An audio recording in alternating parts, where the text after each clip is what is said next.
Okay, so what if the next world war wasn't fought with giant armies and navies, but with tiny drones and, financial algorithms? Today, we're going to break down a viral theory that predicts exactly that. It's a future where America's biggest strengths might just become its greatest weaknesses. So let's see how this theory says it all goes down. It all kicks off with this absolutely startling claim from an analyst the source calls Professor Sign. And the prediction is this.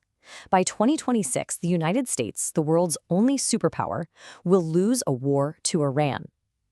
Now, the source says this analyst supposedly has a pretty good track record predicting other big events recently. But, wow, this prediction is by far the most explosive one yet. I mean, that is a huge claim, right?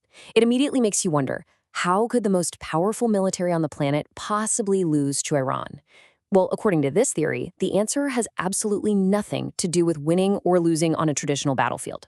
So to really get what this theory is saying, you have to kind of reframe the whole idea of war.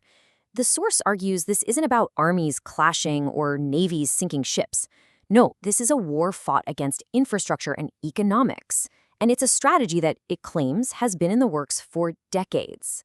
Yeah, 20 years. The theory says Iran has been meticulously studying American and Israeli military weaknesses for 2 whole decades. And get this, it suggests that all those recent diplomatic talks, they weren't really about finding peace. They were a strategic play, a way to buy just enough time to get the final pieces in place before launching a big, coordinated attack on multiple fronts. And this multi-front attack is really the core of the whole strategy. The key here, according to the theory, is to avoid a direct state-on-state war.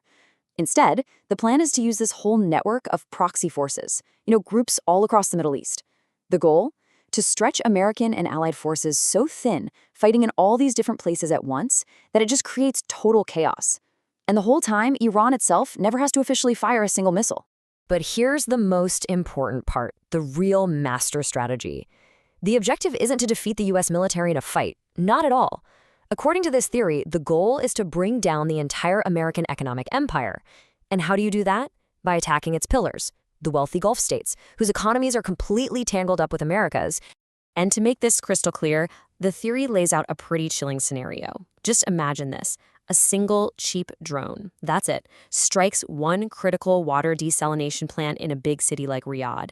Now, you got to remember, these countries get almost all their fresh water from these plants. An attack like that could shut off the water for millions of people. Within weeks, you'd have a massive humanitarian crisis on your hands. So all this chaos in the region, that's just the first domino. According to the theory, it's all designed to set off a much, much bigger crisis, the collapse of the entire global financial system that really holds up American power. And the linchpin of that system? It's something called the petrodollar. Basically, for decades, oil has been bought and sold using U.S. dollars. This means that any country that wants to buy oil has to have U.S. dollars on hand. This creates this constant worldwide demand for the dollar, and it gives the U.S. a ton of economic power.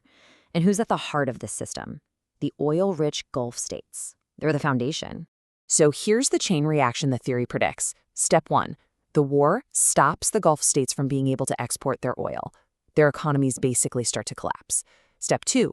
Because their economies are collapsing, they stop pumping billions and billions of their oil money into the U.S. stock market. The theory claims it's that money that's propping up what it calls the current AI bubble.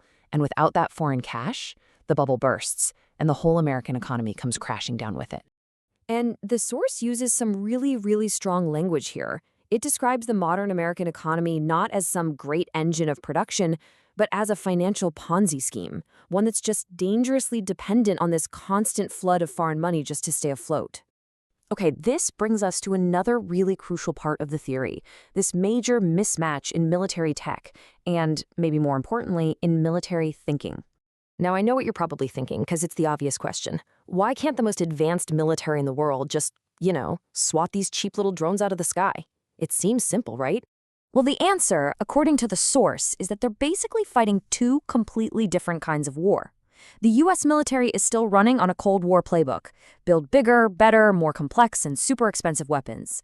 But Iran's strategy, the theory says, is pure 21st century asymmetric warfare.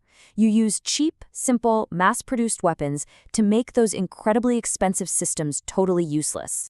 let's just look at the raw numbers for a second, because this is where it all really starts to make sense. On one side, you've got a single Iranian Shahed drone. We've all seen how much trouble these can cause, and its price tag, about $50,000. Okay, now on the other side, to shoot down that one $50,000 drone, what does the US use? Often a single high-tech interceptor missile. The cost of that one missile? Somewhere around $2 million. You see the problem, right? The math is just brutal. You are firing a $2 million weapon to take out a $50,000 one. The theory's argument is simple. You can't win a war like that. It's just not sustainable. America will run out of missiles, or at least the money to pay for them, way before the other side runs out of cheap drones. So this whole thing sounds like a huge, disastrous trap, doesn't it? Which leads to the next big question the theory tackles. Why on earth would any US president walk right into it?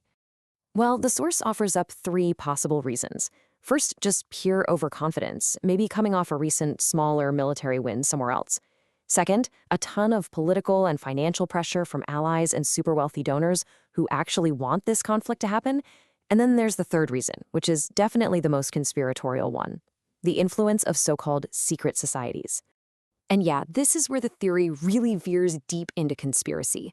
It claims that there are these powerful, hidden groups pulling the strings, influencing world events to follow some kind of pre-written spiritual script.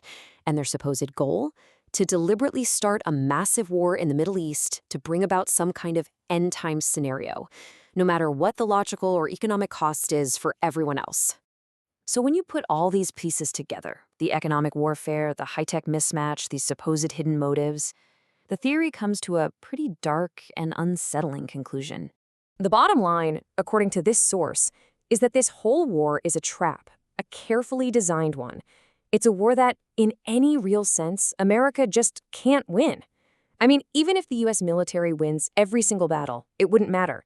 Because the real goal of the war isn't to win on the battlefield. It's to trigger the economic collapse that finally ends America's time as the world's top superpower. And that leaves us with the theory's final, very provocative question to think about. Is it possible the United States is being pulled into a war where winning every battle is, by design, the one thing that guarantees its own ultimate, catastrophic defeat?